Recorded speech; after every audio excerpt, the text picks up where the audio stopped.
Okay, Rory Hislop Yes. is with us. Trumpetist, trumpet player. Thank you both for being here. Thank you so I much. will serve you a little mezcal. Beautiful. I know I've been watching the videos of people drinking this, and they all seem to love it. So my body's ready. Hope so. It's a good one. It's from. Oh, cheers! Cheers.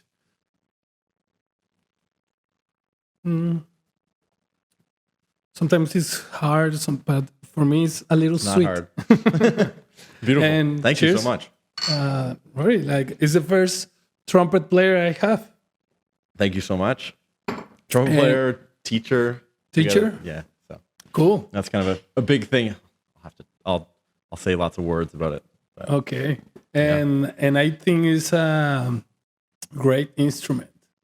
No, I think that you can imagine a trumpet player when it's in the school band, right? exactly. Yeah. I have an army of them. Oh, okay. So, okay. yeah. But for me, it's like a really cool instrument. And I don't know if you see the movie Babylon yet. I have not. Right now it's in the movie theaters. And there's a great trumpetist player there. And it's amazing. And I was like, yeah. I'm chatting with Rory the next week. So it will be awesome. I don't know the movie's about, but like it's such a powerful instrument that like has so much history, like even like in so many different cultures, whether it's looks like a trumpet or acting like a trumpet. Yeah, exactly. Just that idea of amplified. Yeah. So how's your story, Rory? You start like playing the trumpet in the school band? Yeah, I started when I guess it was 12. And I remember not being super into it at first, kind of like Okay. doing it, whatever. I don't know. And then there was one day where I noticed I was playing all the time. Okay. And then one of my teachers really took notice as well. And he actually, one day we were hanging out playing music after school with him. Yeah. We do this like almost every day actually. And one day he's like, that trumpet you're playing, because I had fixed up one of his horns that he just sitting in his office for like months, years actually. It was just sitting there. Okay. Nothing moved on it, but it was this beautiful like Bach Stradivarius trumpet from the 80s and stuff. So every day I oiled the valves. And then I finally got them working. And I was like, can I take it to the shop? So I took it to the shop, got it repaired, got it fixed up. So I would play it at school. Okay. And then one day he's like, it's yours, just take it. And so I still play that trumpet today. Nice. And it's carried me through. Obviously, That is junior high, right? That is junior high? I would in high school, would have been grade 10, I think. Okay. So I was like 16 at the time. Wow. So it's a long time ago, right? Yeah. About 15 years ago. You came from a musician family, something like that? Nothing? Not really. It was just pure curiosity that you saw the trumpet and... Yeah, I was always very like interested in music things. Okay. And it just kind of evolved from like guitar, piano, trumpet. Okay. And then that kind of, it just stuck. Okay.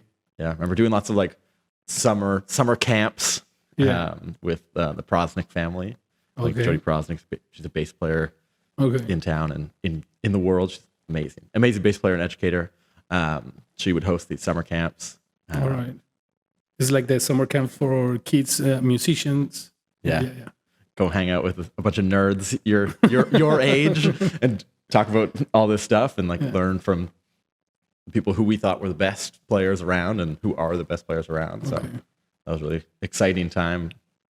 Way back when. You born in Vancouver in BC? I was born in Calgary. In Calgary?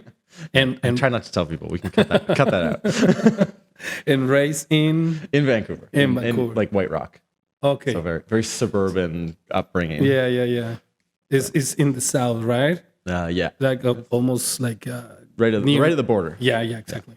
So, but beautiful beach town. I go down to Crescent Beach every week and do the open mic with my guitar, and then it started transitioning to trumpet. Yeah. Would annoy people with that, and man, I must have sucked. Like that's what I remember like thinking now. I'm like, man, I must have been so bad because like the stuff that I used to do, then like it's even hard today. So I'm like, man. Okay. But like how jazzy, not even jazz, just like playing with like guitar players who would do like folk and like rock and roll. So I'm playing all these really hard keys and just like trying to fit in with this horn that doesn't really fit in that style. Yeah. But it's really helped me kind of explore lots of different Styles. Yeah. That's kind of the big thing that I do. Like I remember there was one time in kind of the middle of college, I was taking lessons with one of the guys from the symphony. And he looked at me, he's like, you gotta choose. Are you going to be the guy who's got one thing and everyone calls you for that one thing that you do? Or are you going to do everything? Okay. And at the time I was like, I don't know. Like, how can you decide that? Yeah, exactly. And now like 7 years later, I'm like, it's everything. Yeah, that's great. Yeah, because I don't know, like you have more chances playing with different people, right? Exactly. Yeah. I saw you playing with Orquesta Tabasco. I play with Diego's mariachi group as well. Also. Yeah, he's paid some bills for me this year. Okay, cool. And you're like playing Latin sounds with the orchestra. Yeah. Now you are like a Mexican music, like the mariachi. Yeah. I saw you in a kind of, I don't know if it's jazz, new jazz, something like that, but it was a saxophone. It was you and the trumpet. It was a big stage. It was like 7, 8 musicians, keyboards and everything. It was a big stage. And I was like, this guy plays a lot of styles. Yeah. So I do, we do salsa stuff. We do the mariachis. I'll play tuba in a samba street band as well. Okay. We do jazz, obviously. I play in the biggest commitment I have right now is a band called Balkan. That's a band. Yeah. Okay. And so we do like Balkan brass music. It's called trubachi, which is trumpet music. Okay. It's translated. And so that's like high energy kind of. Our joke is that it's a punk band. Okay. But with anywhere from 6 to 18 I think I players. saw you playing in Guild with that, right? No, that one would have been, I think it Guild. It was another band and you were that's like a funk band. Like so we do lots of like Tower of Power, Stevie Wonder, Wolfpack stuff. So like that's my friend Luis Melgar. He's an amazing trombone player, keyboard player. He's working on the ships right now. I speak with him. And say like, I'm coming back that day. Okay. I love him. Oh man, Luis is what a guy. Cool. Shout out Luis, wherever you are. He's taught us so much. Like he'll do arrangements for tunes that like our friends release on YouTube and stuff. And be like, guys, we're gonna record this, and like we'll add it to the thing, and like always so excited and positive. Cool. Yeah, he's really cool. Gets you excited to play and be artful with him. Cool. There's like the guy with the good energy there, right? Exactly. Yeah. Cool. And well, coming back to your past, you start in the school, then you keep that trumpet. Yes. And you start playing with that trumpet. And you enter to the school band, something like that, or you're still doing gigs with friends in other bars, or. So it like kind of if we're going back, it's kind of like played with a rock band a bunch, kind of before going to music school. Okay. So doing like rock band stuff, practicing playing like bebop music as well, like, and then ended up going to Capilano University to study with the amazing faculty up there. Okay. Just outstanding performers and like jazz musicians. Okay. Who we're blessed with in this town. Nice. And the fact that they play and also teach is really cool. Yeah. And so I played in the big bands there as well. So lots of like big band jazz for a lot of years. Okay. Only recently did I get into the salsa and the salsa style. Exactly. So it was like rock and roll, straight ahead jazz, like bebop, that kind of stuff. Like lots of improvised music as well, kind of like free jazz, if you will. Okay. And then in the past couple of years, started playing with salsa bands like Wasakaka. Yeah. They were the ones who kind of got me into doing that. How was that approach? They just like, hey, we need a trumpet player. Yeah, it was. Do you want to? It was my friend Juan. I was a percussionist. Okay. And he was like, hey man, like we got this project. We want to add horns. Like, are you into it? It's actually a funny story. I was like, absolutely, I would love to. It's amazing. Yeah. So cool. There's only one thing, man. I just recently broke my shoulder. So I was in a sling in my left arm. Okay. And then I was playing trumpet with one hand. So I showed to this first rehearsal, and Luis, who's the leader of Wasakaka, kind of looks at me like, "What the heck is this? You can't play with one hand!" Like, oh my god! So they put up with that for a while. But how do you put the trumpet? Like in the stand, or I wore a garden glove because it had grip on it. Yeah, and I just did it one-handed. A garden glove. Okay. Yeah, because you know how they have the grip on them. Yeah. So just grab it really strong and it sucked. I think it would be super tired, right? You couldn't play fast because you didn't have enough grip. You couldn't play slow because you were so tired, a little shaky, so you couldn't do anything.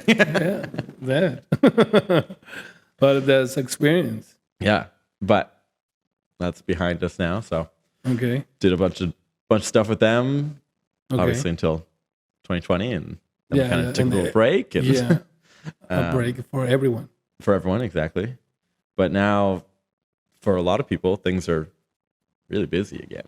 Yeah. Which is You amazing. went to Capilano to study music there. Yes. Okay. Yeah. Yeah, I chat with a lot of musicians here, and they say Capilano. It's a really good one. It's a really good school to study bebop. I know they're really doing a lot to kind of incorporate lots of other styles. Like they have Dr. Kofi, who's there. An amazing African percussionist and just educator, has a bunch of initiatives in Africa, in Ghana. Okay. When you went there, he wasn't there when I was there, unfortunately. But they're making lots of really amazing changes. Okay. When I was there, it was kind of a little bit of remnants of that old school of very very straight ahead playing. Theory, rhythm music, and more the how do you say the symphonic. No, it's still very jazz focused, jazz. Big band stuff, but very much in only that big band jazz style, or kind of bebop and beyond thing. Keeping it very close to home. Okay. Even though the students there are, and even some of the faculty are super creative and play so many different varieties of things, it was very prescribed. Okay. Which is an amazing experience. It's okay because you learn to read music. That I think that's super important. More if you change to a style, you just read and you can play. Yeah. That has its positives. Yeah. It has its one of the things that I've kind of as a white guy playing Black American music and Latin American music and all these cultural musics. Yeah. It's trying to balance that understanding and appreciation and of how we learn too. So reading music's great, but is that how the people who we're looking up to learned it? Okay. Right? It's is that how Miles Davis learned it? Is that how Charlie Parker learned it? Is that how Hector Lavoie learned it? Is that how I think they don't learn like that. Exactly. So it's it's really great, amazing, exciting. There's something or crafting. They're okay. Something is happening out there. They just cut in something. I don't know why at this hour. It's early still. It's business hours. Yeah. Damn. Well, I think it would not last. We have a denoise in the system, so maybe it will not go through. Okay. Well, Miles, I don't think that he learned like that. Yeah. I think these guys just get the instruments and then just start playing. And well, and some of those jazz guys that we studied and jazz people that we studied did learn in some of those ways, learning from a very by ear, either by ear and then some of them did learn from that kind of Western European tradition of Royal Conservatory theory and very prescribed. But a lot of them were very creative and learning by ear. So it's been really exciting to be out of that school environment and now be learning so much more. Yeah, exactly. Because also it's the being out there give you more access to different music. Like now you are playing salsa, right?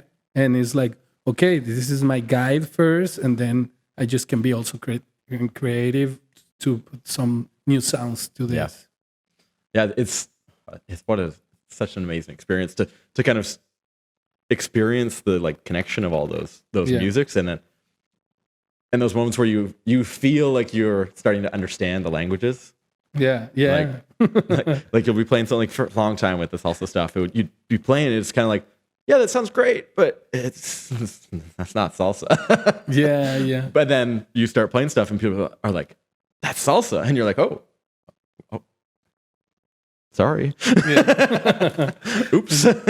But it's also. Do you think that there's not so much? Well, I was talking one day with a guy from Colombia and say like, it's difficult to find people who play wind instruments. We call it like that, Latinos. Yeah, they always are percussionists, and Canadians are always with metals instruments. Yeah, and I was like, you guys are I never thought, I never think that, and it was like, yeah, you're right.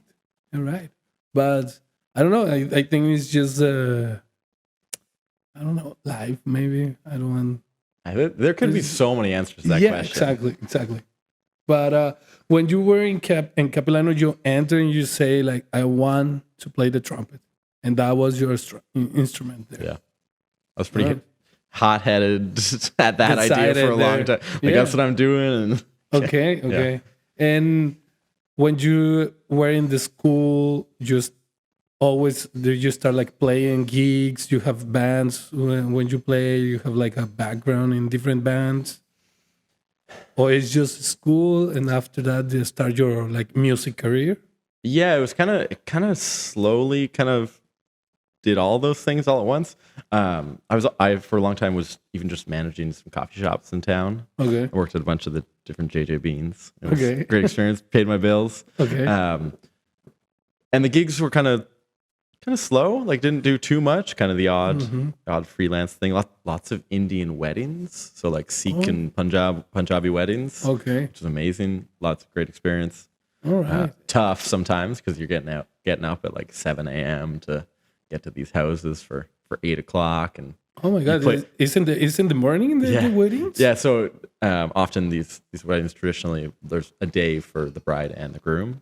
Okay. So the band often gets hired at least in Vancouver, band gets hired to play the groom out of the house into his horse or onto his horse, which is usually a Lamborghini.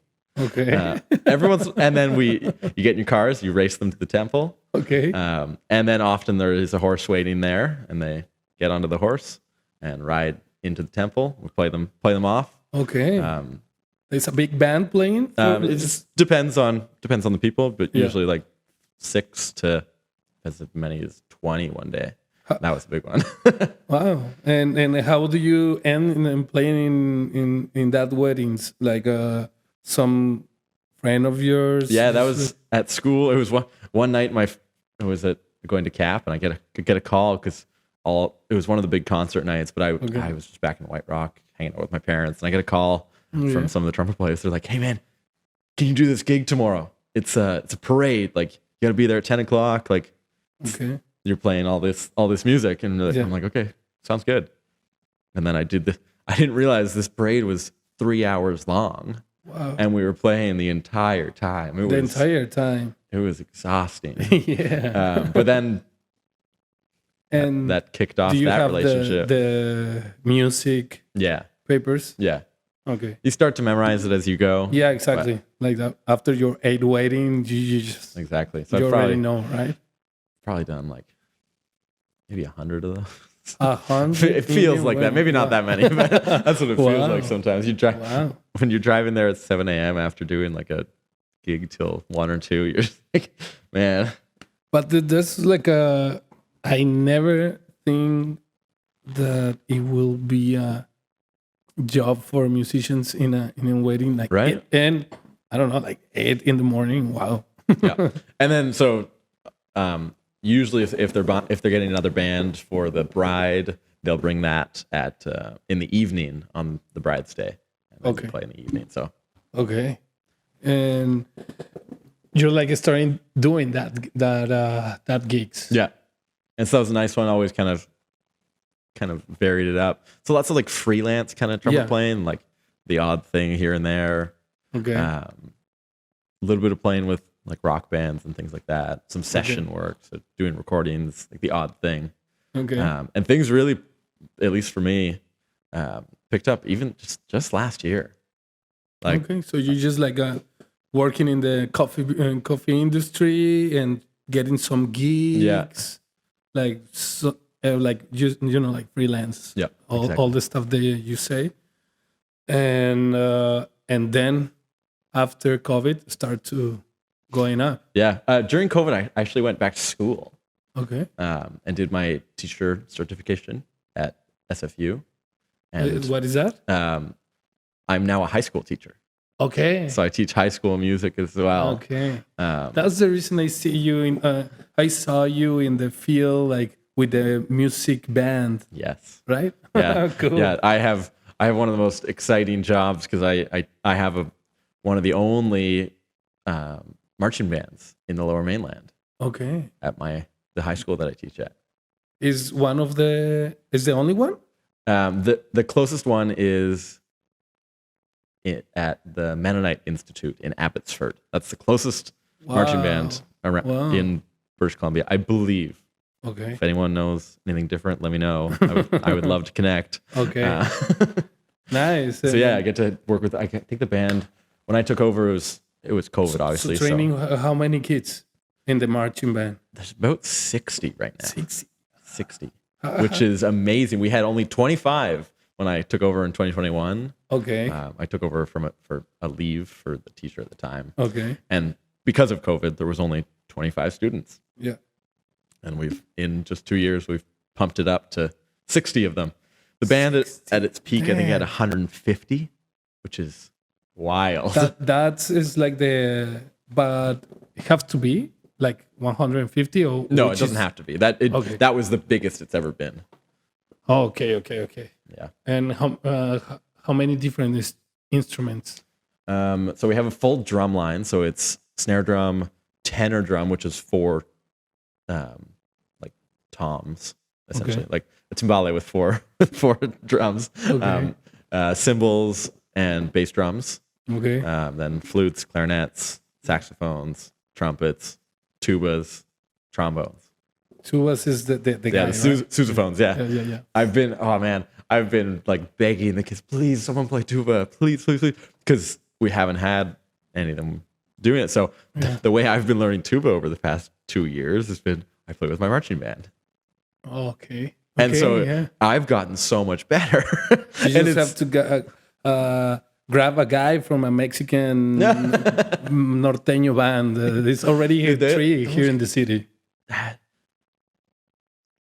Like banda on tuba, man, is one of the most unbelievable things I've ever heard in my life. It's the base of that kind of music. It's so amazing. Yeah, the guys are like I think, and I don't know, like depends the band, but is one of the highest payrolls. I bet. Yeah. And like the level that those guys play at, just like, and it's hard. I don't know if you ever played tuba, man.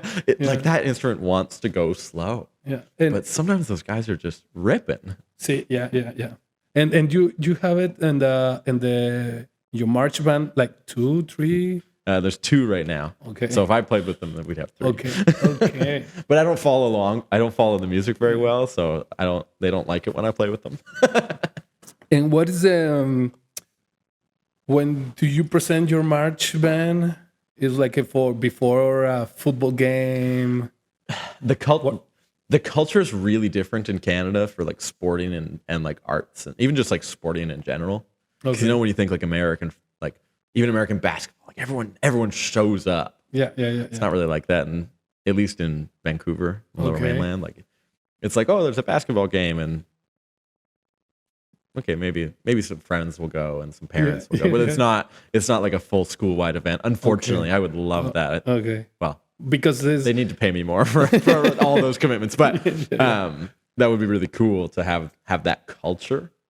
But it's not quite here. Yeah. So this marching band is traditionally or historically has been more of a parade band. Okay. But I've been exposing them to all these different and like just showing them the possibilities of marching band. Yeah. Because there's so many. Like even playing like banda music, those guys are marching. They're walking around. Yeah. In my eyes, that's a Did marching you band. make already a presentation in somewhere with them? Like Yeah, so we do. Like actually, in next week alone, we got 3 performances. Oh, my So we're doing God. like the Lunar New Year parade in Chinatown. Okay. We're doing a sporting event for the school. So Okay. it's like a bigger night where all the schools from the district come. So they're playing. So that's amazing. Hey, which sport? I think they're doing basketball. Okay. Yeah, let's just walk in. The thing that's amazing about the band and about the kids that I work with is like how passionate they are. They like it. They love it. It's so amazing to see, and just to like be in a position to have these kids go, "Can we do this?" And you just go, "Yeah, sure." And you are marching with them? Sometimes I do. I try to not. Okay. I try and let them do their own thing. Like in class, I'm very like, this is. Make sure we do this. Make sure we do this. Make sure this is done. Yeah. But kind of beyond that, it's like, what do you want? And so they have to enjoy it, right? yeah, and just seeing them run with that is so cool. Okay. So you are marching like near from here in Chinatown. Yeah, that's just on Sunday. So this Sunday. yeah, What time? parade starts at 11.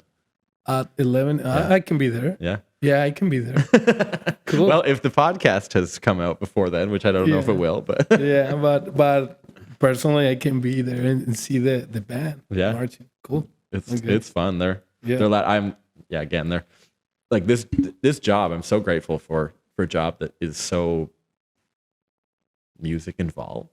Yeah, and like I get to kind of make it whatever I want it to be. You're training like 60 kids. Different, and that's just in one class. Okay. Okay. Right? That's just one class, right? Yeah, that's just marching band. Yeah. Because I teach a guitar class. I got like 30 students in that class. Okay. And the same high school? Same high school, yeah. Okay. And again, it's just letting them, what do you want to do? What do you want to play? What do you want to play? Okay. Yeah. Well, these are 30 kids, you say. And some guys, they want like a slow songs and so. Yep. Teach me Led Zeppelin or something like that, right? Yeah, so it's just about like kind of finding what they like and just encouraging them to do that. Because a lot of time they're just like, I don't know. Like, and it's like, okay, it's okay to feel like that. But what do you actually, like when you go home, what are you doing? Yeah. What are you going to listen to? And then do that. Yeah. Of course. And so it's kind of, you get to see the kids who are awesome musicians, and that's really exciting. And but then on the other hand, you get to see the kids that go from it's impossible to even keep them in the classroom to them going, hey, this is cool. And then coming up to you and being like, hey, look what I just learned. Yeah, cool. And just like, oh my, wait, you're here? I'm not even to hunt you down? Like, what is going on, man? Like, you feeling okay? Yeah. And it also has the other side where it's like, you have the kids who come every day and then disappear. And you're like, where are you? Are you okay? Yeah. And like seeing that kind of dark side to the teaching of like, there's a lot, this tough stuff like going on for these kids. You have like, different personalities. Yeah, they have all these different lives that you're getting to see in the day. It's part of teaching. It's beautiful, but with beauty is contrast. So you have one hand and you have the other hand. So marching band, guitar. I got our grade 8 band. This is total nerd moment, teacher nerd moment. Grade 8 class has like 70 kids in it, which is amazing for looking into the future. But what is that? One class has 70 kids, 70 all kids. who've just arrived at the school. So the future of the music program, at least at that school, is hopefully strong. We can keep them all excited about it, and they'll keep coming back to us. And what do you teach in that class? that one's kind of a concert band class. So traditionally, it's kind of you do some marches, you do some classical music, you do kind of this. But I'll play rock and roll with them. I got at the concert we did, I got all their parents singing with them, just kind of just doing stuff that makes them love music. Yeah, yes. If we are doing like classical, you can love music and don't stay in classical. You can do rock, or you can do pop, and you can do jazz. Yeah. like show them the possibilities of the music. Yeah, you can love all of those musics. Yeah. You just need to be exposed to them. Yeah, exactly. Like that's kind of been such an exciting thing with all these different styles that I've gotten to explore over the past, I'm not even just gonna say year, because that's like Balkan brass music, mariachi, salsa, merengue, cumbia. What else? I got samba band, and the thing that I love is starting to feel like you understand something. So like I came from this like learning about bebop and big band jazz and all these subgenres of jazz. I'm like, I feel like I kind of know what's going on. Yeah. And then you start playing with salsa band, and you're like, super like, I don't know anything. Yeah. And then you start, oh wow, I really like playing cumbias. And then you start playing with the cumbia, like you sit in with empanadas y aguiles, and you're like, you play with those guys? I don't play with them, but whenever they have shows, like they're super inviting. They're like, bring your horn, grab your horn. So like, we'll play with them on the gig sometimes. Cool. Tobias, the saxophone player, is a good friend of mine. So, and he's everywhere. Yeah, so that's the other day I was chatting with Lua, and she was. Who was? Lua Luis. Okay, yeah. She was sitting here in the podcast, and I was like, sometimes I think there's a lot of musicians in Vancouver, and sometimes no, they just change bands. They are everywhere. Absolutely. But I think there's a city that have like there's a lot of immigrants in the city. There's people from all around the world. Even Canadians are from other cities. Yep. And so there's musicians from all the world, right? And they bring their styles, and then start to make connections, and we can listen a lot of styles of music in the same city. Yep. That's super cool. I had a really funny experience this summer. I was in Colombia, in Bogota for my 30th birthday. Okay. It was beautiful. saw Milo Ruiz play at Andres. Okay. Man, it was amazing. That guy's a celebrity down there. Like he came up here and he was famous. Okay. Wasakaka was his like house band when he came up. Yeah. And like it was clear that he was famous, but it was pretty casual. And then you're down in Colombia, and Milo Ruiz comes. Holy crap! It's serious business, like security guards to the max. Okay. But anyway, I was hanging out went to this like jazz jam session in Bogota. Yeah. And then they're like, oh, we're going to go to this blues jam after. You want to come? And I'm like, hell yeah, that sounds great. Like, perfect thing to do. And we're hanging out at this blues bar. I'm talking to this guy. I'm like, yeah, I'm from Vancouver. He's like, I have a friend in Vancouver. I was like, there's no way. There's no freaking way, dude. Yeah, and he's like, oh, like this is their name. And I was like, yeah, I play with him sometimes. Yeah, I know who she is. She's my friend's partner. Like, of course, that's amazing. Yeah. So it's there's people from everywhere. Yeah. Everywhere. Yeah, and I saw different guys, I don't know if Canadian guys, if I can say that they go to Colombia to learn more of percussion. Yeah, Robin Lane's just down there with the I'm blanking on. With the marimba. Yeah, I saw him like playing the marimba, and in Mexico they played it in some states. Mm-hmm. It's like a big instrument in some states in Mexico. And we're like, hey, he's learning marimba. Yeah, that's cool. That I will go down there and learn these instruments with the real masters, and then come here and play for the people here. Yeah, there's like we can say like he's investing in his education, right, of the instrument. Yeah, that's cool. Yeah, what an exciting adventure. I'm hoping to kind of do something similar. Okay. Yeah, I don't know what yet, but there's so many places. I'm like, crap, where do I go? Yeah. And with the school, you have district classes. A lot of kids, man. You have a lot of kids. That's not even it, man. I got more. Do you have more classes? I got more. 7 classes. Well, 6 classes. 6 classes in that school. Yeah. That's your full time. That's my full-time job. Okay. And your gig time, your party time is playing, right? Yeah, that's at night. Yeah. And it's my second full-time job. Damn, because you're playing what, 3 nights per week? Sometimes no. In the Depends. fall, it was kind of like 2 to 3 times a week, kind of usually weekend trips to like Victoria and things like this. You're busy. That was too much, man. I'm tired. Yeah. Over the holidays, we're kind of running away from COVID, and it was a nice kind of break of like, hey guys, I'm not leaving the house. Okay, because you get the high school job like before or after COVID? After. After. Yeah. Okay. Essentially, pretty much 2 years around now. Okay. Yeah. So. But cool, no? It's amazing. Yeah, you look so happy. Dude, even with hundreds of kids. It is amazing. Like my favorite thing is I convinced the other teacher to let me do the jazz band this year as well, and like because we were sharing it last year, but like I get to arrange music for the kids. I get to write music for them. So like I'm learning as a teacher, like all these different skills that I've always wanted to do, like arranging music, writing music, how to like teaching music, kind of like methodology stuff. Okay. So it's so exciting to get to do. Yeah. So like, and you get to show these kids the possibilities. Yeah. So like we have this jazz band, and I bring in kind of a slightly easier version of Rebellion. Okay. Kids' favorite song. They still talk about it. Like we did that last year, and they're still talking about it this year. And it's just so exciting to get to share all these amazing styles, all these amazing cultures, all these amazing ideas with. Wow.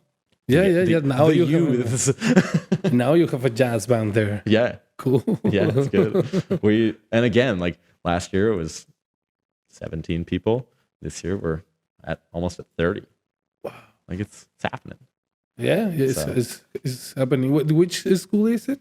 It's Burnaby North. Burnaby North. Myself. Like in the Burnaby Mountain nearby? Yeah. Okay. Yeah. Okay. It's beautiful. Cool. And your gigs, man, you're playing so different bands. Yeah. Like you play, we talk off camera that you play in Orquesta Tabasco. Yeah. You're one of the trumpetists right there. I saw the Orquesta Tabasco in Guild, and there are so many people there in the stage that you have to play. We're in the back. Yeah. You at that show? Yeah. Outside the stage, right? Like just there, because they were like, and one make, I think so, for you guys. There was 2 trumpets and 1 trombone, I think so. We had 3 trumpets that night, actually. Yeah. It was like 15 yeah, people. It was so many people. But it was amazing. Like Diego, like so many people, like 17 singers. Like, come on. No, everyone's so amazing. For the people, it's like, for the guests, it's like amazing. They can listen a full band. Well, even for the band, like there's something that is unexplainable. Like you can't explain the feeling of making music with a large group of other people. It's like it's why people do it. Like you see all those huge, any orchestra with more than 5 people, like it feels amazing. Yeah. There's something that is irreplaceable, kind of being in that, trying to find that zone. Yeah. With hopefully as many people in that group as you can. Like that's. And then this whole, everyone looks happy playing there. Yeah. It's a very like spiritual experience. Yeah. Like when you find that moment, beautiful. And also you play the mariachi. Yeah. So you have sometimes playing salsa, and then some nights you have the mariachi back. Yep. And sometimes like you go from one thing to another. Okay. Like kind of there's a trumpet player in town who she does it even better than me. I was made the joke to her the other day. I went to a workshop that she was doing, and I was like, I got to study what you do because I'm starting to sub for you all the time. But she does like every single style you could imagine. Okay. In one day sometimes. Like she's one of the busiest trumpet players in town. Okay. She plays with Diego as well a bunch. So, okay. He employs a lot of people. Yeah. And it's cool because there's not so many orchestras, I think, so here. Well, I think there's some trying, I think, kind of that come up. Not as many that will do the horns, like it's kind of Tabasco, Oaxaca. Yeah. And then there's a couple groups that'll do kind of one-offs, but less like the party scene, more of the like corporate-y deal. Yeah. Wedding band. And you have like a fixed band that you like. I know that you play like all the time with Tabasco or mariachi orchestra. Yeah. But like another band. I think Balkan Schmalken is the one that is the. If you were like, oh, well, are you in a band? I'd be like, yeah, I'm in Balkan Schmalken. That's the one. Okay. Yeah. And that one, we had a really busy year. Okay. Really busy. We probably like every week. Every week. Wow. For like the entirety of the summer, at least one thing. At least. Yeah. And usually like going out of town for these things. And okay. So it was really busy. I think so because also this summer it was the first without restrictions, right? After 2 years, it was like exactly full festivals, full everything. Yeah, and well, the thing with the Balkan Schmalken too is we kind of even before all the like restrictions were totally lifted, 'cause we play outside. We don't need amplifiers, so that we got a lot of outdoor. Yeah. That's cool. Gigs because it was the safest thing to do. Yeah. Right. Yeah. So cool. Yeah, but that band has been an amazing experience because again, it's trying to follow the kind of not traditional, but the tradition of oral learning. Okay. So there are charts, but they're there to trick you. Okay. You won't learn the song if you learn it from reading it. You have to listen and suffer and figure it out. And it's really, really, really hard at first. But like it gets easier once you start understanding that the language, right? You have with this band or with another like record music? The band. I'm not on the album, but we have an album called Weapons Grade Euphonium. But that's the Balkan Schmalken album. Okay. I think we're going to be recording one pretty soon as well. Cool. But yeah, and then I also play another kind of rock band. Rock. What a strange word, right? Yeah. It's kind of like psych rock project called History of Gunpowder.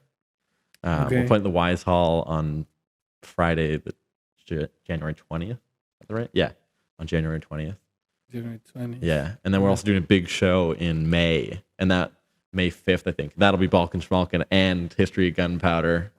May all in 5th. one night. Yeah. Okay. and that show will be in where? I can't remember. That's how dare me. I can't remember where it is. But because we haven't talked about it publicly yet, but it's going to be a big show. We're going to film the whole thing. Okay. Yeah, both bands are kind of doing something big with it. So, okay. Yeah. We will see you in your social media, right? Yeah. I'm terrible at promoting my own stuff. It feels uncomfortable sometimes. Okay. Like you might know how it feels. You kind of like that. Is what I'm doing worthwhile? Like, why is it worth your time? What are you checking me out for? Like, no, you just like posting the flyer. Hey, we are playing this night. Yeah. Well, because I like this. I was having this conversation with my friend this past week. I was like, because she's like, oh, you got this show at Frankie's Jazz Club, right? Mm-hmm. And I'm like, yeah, it's coming up, but I don't know. Like, I'm really excited about it, and like, I get to do all this cool music that I'm excited about, but I feel uncomfortable promoting it. And she's like, just do it. So this is me doing it. It's on February 17th. Okay. Which is actually my dad's birthday. So happy birthday. Come to my show. It's $10 at the door. And we're doing I named the band because the guy Tim made me name the band Rotors and Reeds. Okay. So rotors, like when I do the Balkan music, I play a rotary trumpet. Okay. Which is like instead of up and down, it's sideways. Okay. Yeah. I have to. Yeah, you see them a lot in like classical music as well. Okay. Sideways rotor trumpets. Kind of looks like a French horn with the valve type. Okay. Rotors and reeds because I have an accordion player, which is a box full of reeds. Yeah. And we're doing kind of music inspired by like kind of the Balkan area of the world, Eastern Europe. I went to Slovakia, and I entered to a big club. Yeah, I think it was a bar, but it was super big. And then one side it was like international music from everywhere, rock, whatever, and lounge.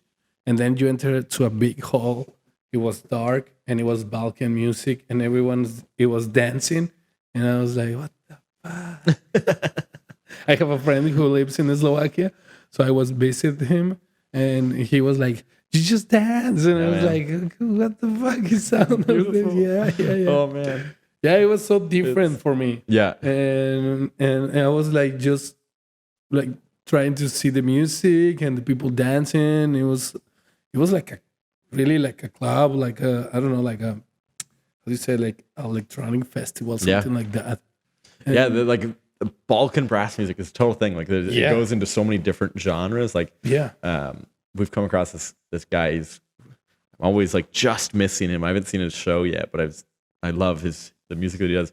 It's like almost EDM music, but with like these Balkan rhythms and Balkan scales and this kind of stuff. It's trumpet, clarinet, and like a sitar. Yeah, but it's player. Totally different experience for me. It was like I have to just like put attention in the music and not move like, okay, what is this? What's happening?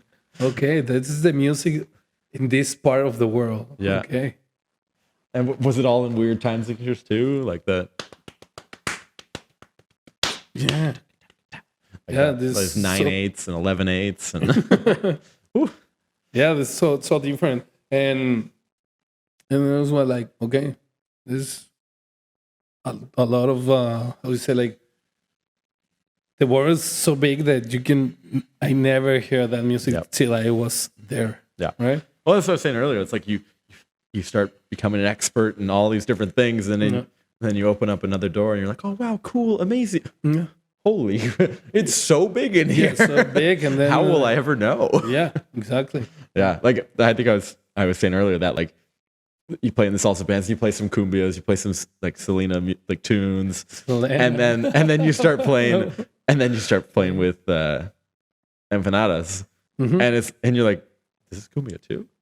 Oh my gosh, but it's psychedelic. Exactly. Well, that's what I mean. And then you're hanging out with people who understand all these different styles, and they're like, "Oh, that's Mexican cumbia. Oh, that's Colombian cumbia." Yeah. And I'm just like, "What? Wow, this is amazing. How exciting!" How you can perceive the different styles? Yeah. So quick and because you're like in that how do you say, area or style of music. I love it. I love the just taking it in, experiencing all of it. Yeah, cool. Rory, how the people find you? I know that you are not a social media person. I have social media, but I'm on there. I saw you playing the trumpet for COVID when the close-ups starting. I don't know when the COVID started. Yeah. Like day 1 playing trumpet. Yeah. Day 2 playing trumpet, and then like, oh, I forgot to upload it at day 6. Yeah. There you go. Yeah, I think I would do like during when we were kind of hanging out at home, all that stuff, doing like little projects with people. Like right at the beginning, a bunch of my trumpet friends and I would. We've done like a history of this. We'll pick an etude book, and every week we have to practice the crap out of this one really difficult piece of music, and then record it and send it to each other, and then we critique each other and do it again. So we were kind of doing something like that. Yeah. Do you make the theme, I think, with different musicians, and do you record it like video? Sometimes, we've done a couple of those. You made the Zelda theme. Yeah. Oh my god, how did I forgot about Missing No? Oh my god. Yeah, it was cool. Yeah, that's a video game band. I kind of describe it as like fusion video game music, kind of prog rock video game stuff. That band has, again, Luis Melgar is in that band. Okay. Is the batterist? No, he's the trombone player who's on the ships. Yeah, we were talking about it earlier. He just the people who arrange for that group. Okay. So the guitar player and the bass player, amazing like musicians and arrangers and composers. So they make these just extravagant arrangements of these songs because there was no expectation of us performing them live. Yeah. Like, because the band has gone through lots of iterations of people as people kind of move in and out of town for master's degrees. Almost everyone everyone who plays in the band now lives in Vancouver again, which is great. So we did a show in September.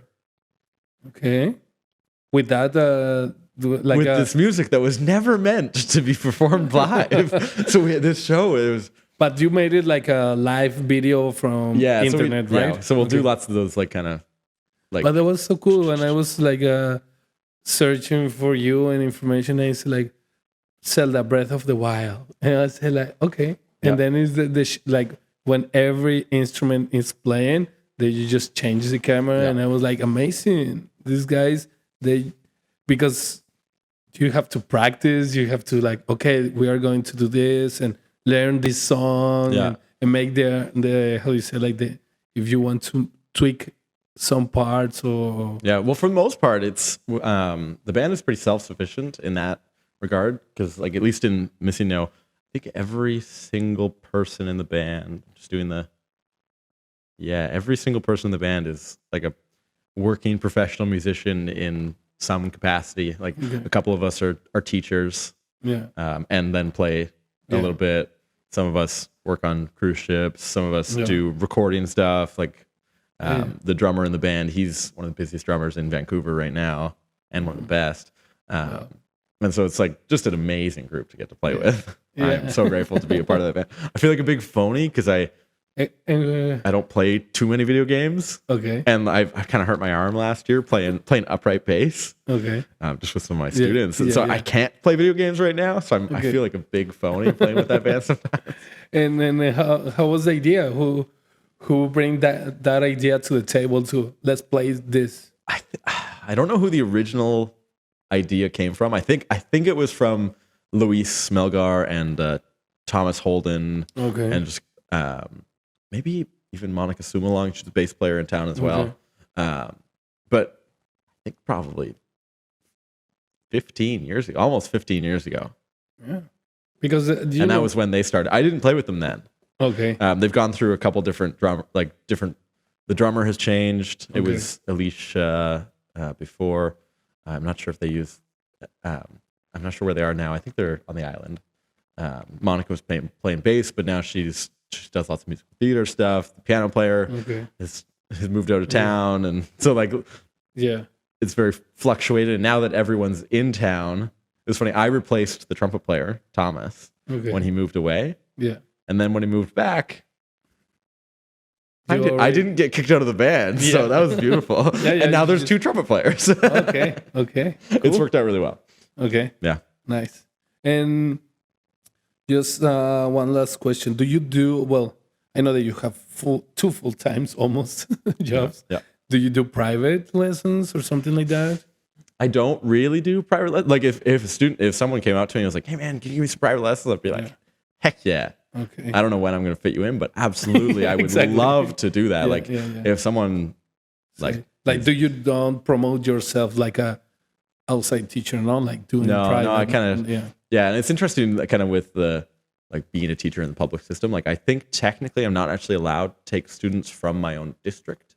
As a private teacher. Yeah. All the rules are it's hard to find them sometimes. Yeah. They're in my contract. Yeah. But I know lots of teachers who will avoid that kind of thing. Yeah, of course. Get a little frustrating. Sometimes you want to be on the street and not talk to anyone. And then you see students and you're like, hey, like this New Year's, I was up at Whistler doing a gig. Okay. We played for the Fire and Ice show. So they do ski jumping through this hoop of fire.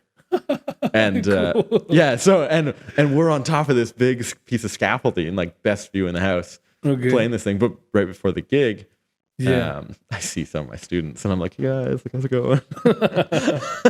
Not expecting to see them in Whistler. Yeah. And you're playing there. Yeah, that's my teacher. Yeah, exactly. Yeah, that was a really funny gig. Just playing along with the DJ. Okay. Like he would just do his thing, and we'd come up with horn lines and play them. And then a ski just pass through a ring of fire. Yeah, we do make some noise as they do it. Lots of fun. Okay. Yeah. Cool. Yeah, that was a wild gig. And then still, like, again, just doing so many different things. It's kind of... Yeah.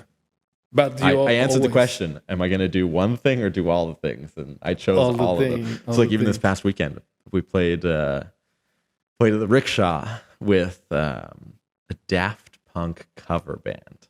Daft Punk cover band. Yeah. Okay. It was some amazing musicians from Toronto.